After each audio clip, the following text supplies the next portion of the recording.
Tjena! 4 years ago we made 2 book nooks. One of diagonally and one of this infinite library. And honestly, those are still 2 of my favorite projects. Back then, Hansi came to me with an idea of making a book nook that was 2 meters deep. Or 7 feet for our freedom prince. At the time, we didn't really have the shelf space for it, so we kind of put the idea to the side. But now that we have completed the Dark Academia gaming room for Hansi, we can finally make it! Alrighty then, here is the plan. We're gonna make an insert about this wide, and the idea is to make a super whimsical fantasy street filled with buildings and characters, maybe some trees, little foliage, and of course lots of detail and lights. But most importantly, it's gonna continue 2 meters inwards. And yes, I mean literally, physically, it's gonna be 2 meters deep. And yes, I also know that this shelf is just 25 centimeters deep, but like, don't worry about it. We'll get to that. All right, so first thing we have to do is to actually make a frame that we can build our fantasy street into. And I'm thinking just to use a little bit of plywood, because it's thin, it's sturdy, easy to work with. So essentially we're gonna cut a bunch of these pieces and try to assemble this absolutely massive frame. And of course, to do that, I'm gonna get the help from William II here. Thank you, friend. It's time to chop.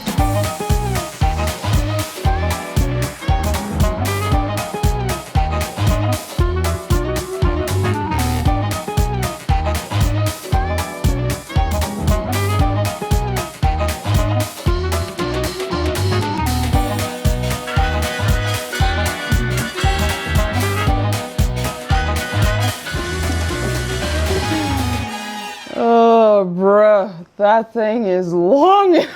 I mean, it's kind of hard to capture on camera how long this thing actually is, but if I lie down next to it, it's much larger. And I'm like 5'7" or 170 centimeters. That's gonna be a lot of buildings. What do you think, Nori? Are we prepared for this? Next step. Buildings. There are quite a few challenges we actually have to think about here because this book nook is quite narrow, which means if we actually want to be able to look 2 meters into this, the buildings have to be very narrow. If we make a building that's like this wide, you're not gonna see anything else. It's blocking everything. And also, we don't want anything to obstruct the view too much, but just a little bit to make it more interesting in layers. The good news is that we only really have to focus on the details in the front part, like the foreground section, and less in the back, because the further back you get, the less detail you're gonna be able to see anyway. See, the details in the front, much more visible than what's in the back there. I mean, thankfully, because we're gonna need 1 billion buildings, so having some part to focus on detailing, great, because we need mass production. So plan now is to make the front of one building, figure out all the techniques, all the materials, every step of the process, and then mass production. Alrighty then, let's go. Ooh.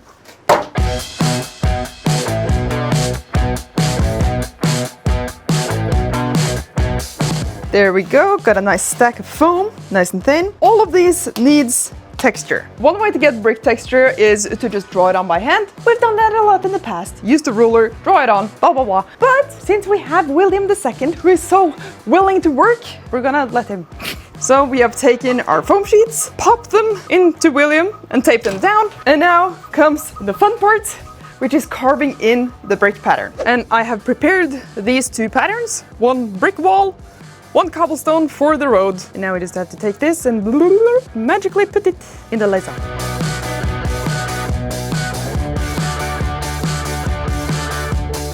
I don't know what happened over here. I think William gave up a little bit, but I think the pattern is looking very nice, very cool. Now we're just gonna do that a lot more times.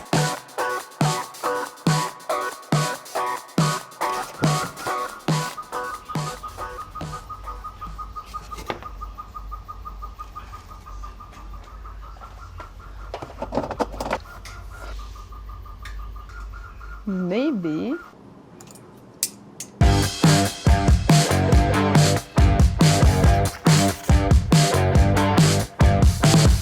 All right, we got ourselves an acrylic cobblestone stamp. I mean, this method works well. It's accurate, it looks good, I don't really have to do anything, but it's very time consuming, and also poor little William has to work all the time. I remember that on the previous project where we made these massive books for Brandon Sanderson, we made a bunch of these acrylic stamps. Now, we used those on leather, which worked really well, and like, how different can foam be? Come on, it's soft, you can just do squishy squish and you get the pattern, right?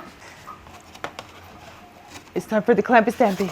Slide it, tighten it up, wait a second, untight. Moment of truth, did it work? Ooh, that actually looks pretty good. I think we could screw it a little tighter, but I kind of think this looks better than the laser because it kind of looks like grout in between the rocks. It works. So let's see if we can add some texture. Aluminum foil, crinkle into a ball, rolling it on. Dude, this looks amazing! Do you realize what this means? We can create all the textures. One stamp for cobblestone, one for like a brick wall. We can even make it multiple types of brick wall, like maybe wood texture. This is one stamp that we can use forever. I love this. And by the way, I'm gonna put all of these patterns for the stamps up for our patrons. Okay then, it's time to mass produce stamps.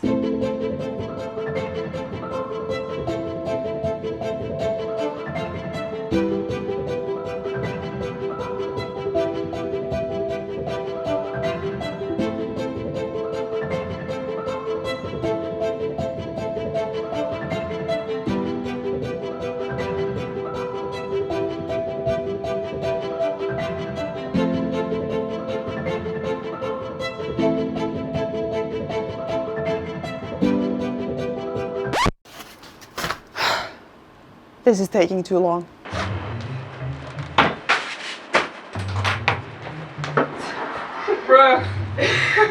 Everyone, I want you to meet Holly, the hydraulic hand press. Holly, people, Holly. Nice to meet you.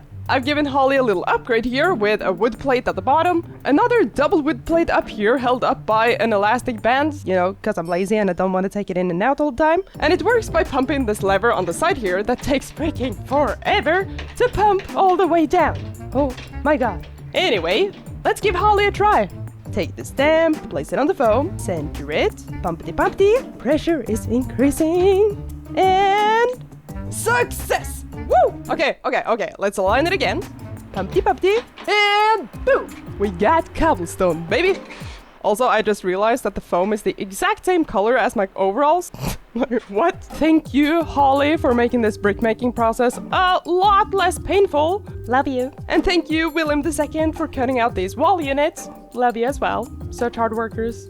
But now we need some roof shingles. Shingles, little shingies. This time I'm gonna try to make it like a little jig for it out of plywood. So we have this thing now that we can place a block of foam into. Then we just have to trace the outline of it with a hot wire like this. You know, gotta go nice and slow, take your time. And now we take this thing, slice it into delicate, thin sheets, repeat that a bunch of times, and we have easy, quick to make shingles. Nice. We got cobblestone sheets, brick sheets, shingles, wool units. So we're only missing one essential thing. Can you guess what it is? Beams. Beams. Luckily, wood beams are super simple to make. We just need to cut some rectangles. Like this. And now we can just take our hot knife, also turn on our extractor fan, and we can use this hot knife to make some nice beam texture, just like this.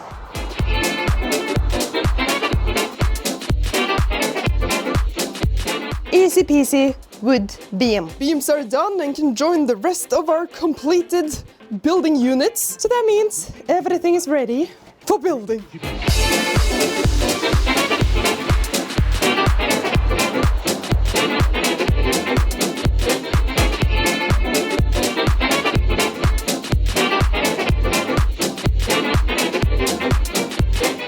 House number 1 is done! Oh, it is adorable! Just look at it. I cannot wait to paint this and put lights in the windows and then make more of them and put everything together into this super deep book nook. Oh! Yeah, this is just one very narrow building that's going to be a very small part of a very long street. So we better get building.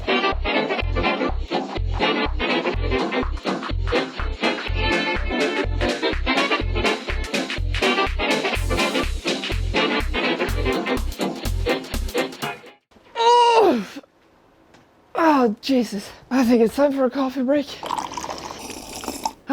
The essence of life. Look, I don't know about you, but I'm someone who always ends up with having too many tabs. Like 48 will be different types of plant I might want to get for my room. Then like 15 is research for a project. Another 8 for painting supplies I really don't need. Come on, Martina. I hate this. This is nightmare fuel. Thankfully, this can all be cleaned up with Opera. With Opera, I can group all of this into nice little tab islands that I can collapse or hide as I wish. See? Nice and clean. Not to mention aesthetics. See how easy it is to customize everything here? Like there's different themes to play around with, animations, colors. Just look at this. Opera also got this really cool floating music player. Woo! An easy to use split screen mode that allows for 2 tabs in the same window. And with Aria, Opera's AI, you can ask any questions right in the command line. Overall, it's just a really clean, easy to use browser. So if you want to declutter your browser and your brain, make sure to check out Opera with our link below. And back to the project. House number 2 is done, let's go!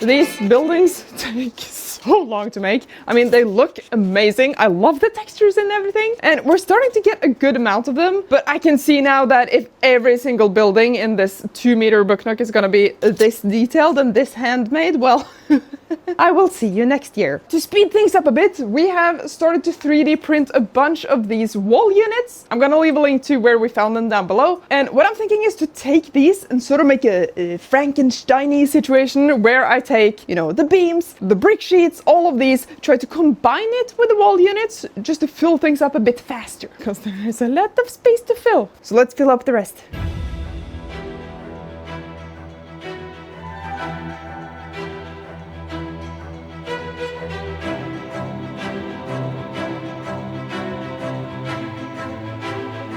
It's not looking too bad, huh? I think once we paint this, you're not really gonna be able to tell what's printed and what's handmade. We have one large 3D print Franken building, so I'm gonna make quite a few more of these. And then hopefully we have enough buildings to fill the whole 2 meters. One last push.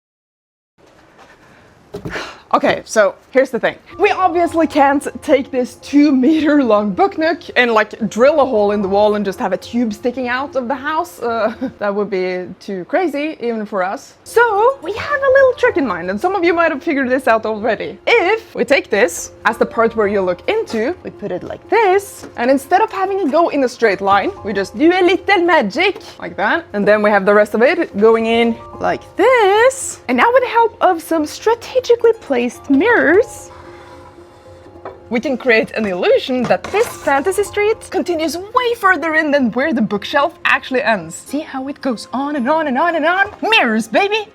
Even though this is a pretty big book nook, it's not actually gonna occupy that much shelf space. Let me show you. This bookshelf is basically the same depth as the one we're gonna put this in. We're just gonna take our units, push them against the back of the bookshelf. That's gonna leave us plenty of space in front here to put books there. And once we paint this surface to be the same color as the bookshelf itself, like, you're not even gonna be able to tell it's there. And that part I think is really gonna help just sell the whole illusion and really mess with your brain, because it's gonna be like, but where is it?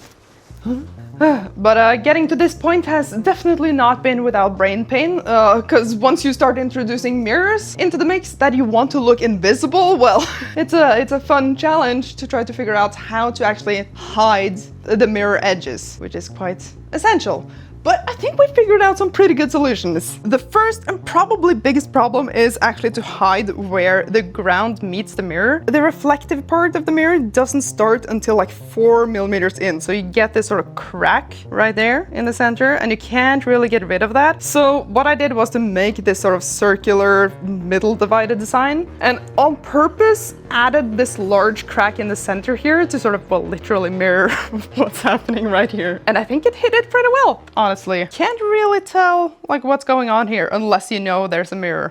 Next challenge is of course to cover up the sides of the mirror, and for most of them we're just gonna use buildings, like put that in front, something like that, and you're not even gonna be able to see it. But this edge right here, well, that's a funny one because you can't, no matter how you look at it, you can see where the building meets the mirror. But I think this is pretty neat. So we have this column, and if we place it in just the right position, like there, we can make the illusion that there is like a corner of a building where there is columns going around it. Right now you can't even see that seam. Pretty cool, pretty cool. Now, there's only one more big like structural thing to deal with before we can do the fun stuff, like painting and such. And that is to make all of these fit together. And this time we're gonna try to use magnets. We have a bunch of these like magnets, and I'm thinking just to put like one in each corner on each unit, and that should be enough.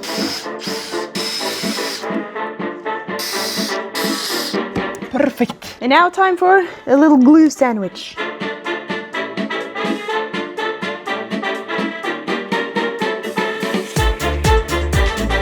Yeah, boy, freaking magnets. Difficult part over. Now on to the fun stuff. It's time for painting! The best part. Very often when we paint miniatures like this, we end up mixing colors every single time. But once and for all, I have solved that problem. As you might know, getting paint specifically made for dioramas and miniature painting is quite expensive. So I thought, I'm gonna mix my own paints, put it in my own bottles, label them, and now I have all the colors I need. This way the paint job is gonna look consistent, I don't have to go back and forth to mix it over and over again, and also very convenient. I mean, look at these bottles. Got a little twist cap and everything. Nice. Hansi has already primed all of these, first with a layer of glue, just to seal the foam in, and then a layer of this like beige colored. So we are ready for base colors. I recommend having a little spray bottle of water next to you, so you can just go whenever your palette is drying out. Keeps it moist. First building, let's go.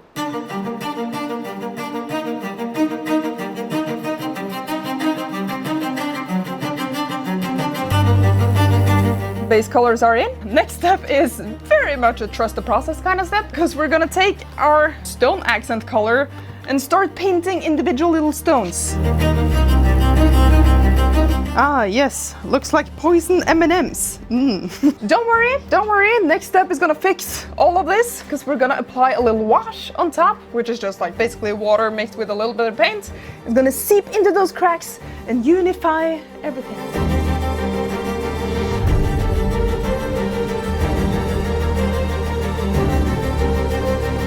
We got base colors, check. Wash, check. So there's just one more step, which is dry brush. And honestly, like, this is my favorite step. It's so easy to do, super quick, and it adds so much. We take just a little bit of paint. You don't want this paint to be like wet on the brush, so we just take off most of it. Brush it on the edges. Nice and simple. See how that just enhances the shape of it? Lifts it out of the darkness. I love this stuff.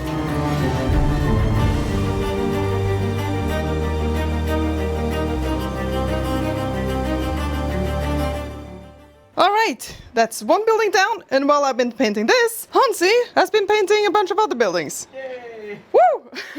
So basically, we just have to repeat all those steps many times to paint all the buildings. It's painting time!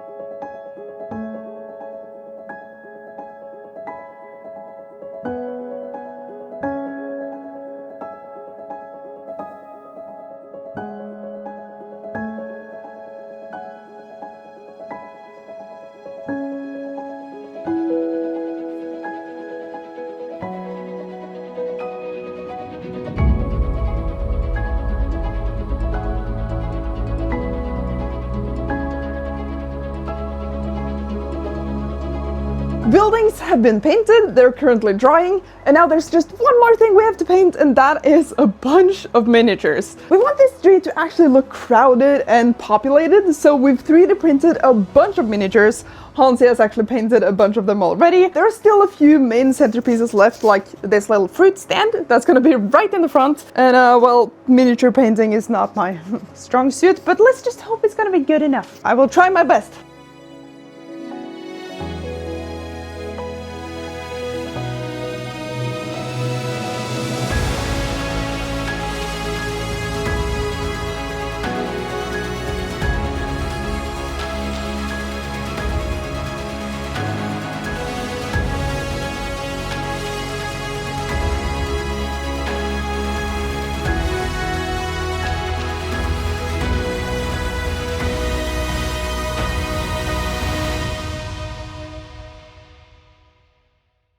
The painting is complete! All the buildings, all the miniatures, everything is painted, and my goodness, I cannot wait to put this all together!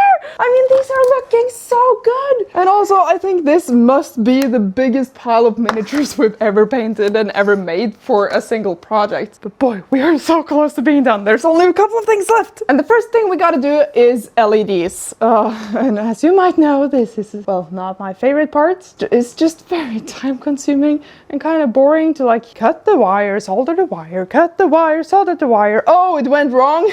Great, do it again. It has to be done because this it just adds so much life and depth and oomph into a diorama. And I already have a little bit of a head start on this LED thing because I have made a bunch of these adorable little lanterns. I mean, you see how small that is? These are just some resin printed lanterns we made a long time ago that I put some itsy bitsy LEDs into. Painted in black, so we're gonna put these a couple of places. And of course we're gonna have lights in the buildings, inside the windows, and also from the sky. So to make a sort of skylight, we're just gonna construct a simple box that we can slide on top of all our units, LEDs on the side, bounce it down onto the street, and that will hopefully light up the whole thing. This means we're on to the final part of this entire build, which is assembling everything, putting in all the details, put some little foliage in there, some lights, and just see everything finally come together. Oh man, it's been too long. It's assembly time!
Guys, the assembly is complete! Oh my god, it's looking so freaking good. I cannot wait to take this thing home and try to mount it in Hansi's bookshelf, which I'm also a little nervous about, because like, what if it doesn't fit? I mean, I've measured it so many times and tried to wrap my brain around it, but there is always a little chance that something has gone wrong, so fingers crossed. But before we do that, let me just give you a quick little rundown of this whole thing. First of all of these are still individual units, so we can still like pluck them apart. So all the LEDs here are connected together with these little clips, just to make it more convenient. The power is gonna come through here, like behind the first mirror, up through the bottom, and that is going straight to an Arduino that can control individually addressable LEDs. Skylight boxes, we can put them on top here. And then with the acrylic here, we get that nice like diffuse broad daylight coming down onto the street. Now, I'm gonna let you in on a little secret and don't tell anyone. On the last 2 boxes here, do you see how few buildings there actually are? I mean, it looks dumb like this, but the thing is, it's all obstructed by this building right here. So there's no point in making these if you're not gonna be able to see them. Like, no one's gonna know. Well, now all that remains is to take all of this apart, transport it safely back home, hopefully without anything breaking, and try our best to mount it into the bookshelf and hide the fact that it's there. Here we are. Let's do this.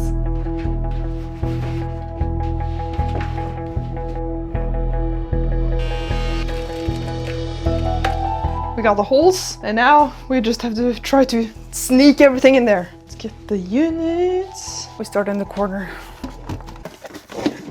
Oh no! I didn't think about that. We try again. Okay. It's just hovering in space. Okay. Tricky part now is gonna be trying to connect the plugs up here. After a lot of struggle, we finally got the units in. Now there's only the final front part, which is probably gonna be the trickiest. The problem isn't to like get them into the sockets, it's actually connecting all these connectors without blocking the holes and stuff. So I feel my temper's rising a little bit. Oh my god. Bruh, my god. Okay, that is freaking ridiculous. We finally got everything in place. It's looking straight, it's looking good. All the lights are working. But obviously these surfaces aren't looking very good. You can obviously see there's something there, but we come prepared. I mean, all we have to do is just hide the fact that there are lights like that. And you would never know it was there. It's done! I can't believe how good it looks in context. I love it! It's amazing. And when we got the books in and everything, it really hides everything, and it looks so great. It just messes with your mind. I mean, when you had the idea, I was like, that sounds kind of crazy, but seeing it now is I love that when you just change your perspective, you can kind of see different parts of the book nook. I feel like this is what a book nook wants to be, kind of. Like kinda. It is the essence of a book nook. It's just an actual world in there. It is. I'm really happy with how it turned out. I hope it's worth putting the holes in your bookcase. I think it's amazing. Oh, I can't wait to show this to our friends. When you have visitors and stuff, just showing this off. We just have to make sure they don't see our video first. Yeah, they don't watch our videos, that's fine. But man, this project has taken so much time. I mean, if you follow us, you know that it's been a long time since we uploaded because, you know, it's holiday season and then both Hansi and I got sick and then, well, this project has taken more time than expected. Surprise, surprise, you never heard that before. But definitely worth it. I absolutely love this project, like all the little details, such an amazing way to kick off 2025. We have so many more exciting projects in store for the year to come, so stay tuned. Thank you for watching, thank you for being here, and I hope you keep being here. And of course, a massive, massive thank you to our patrons. You're amazing! And now, oh my goodness, I've been waiting for this for too long now. Let's have a look at the final result!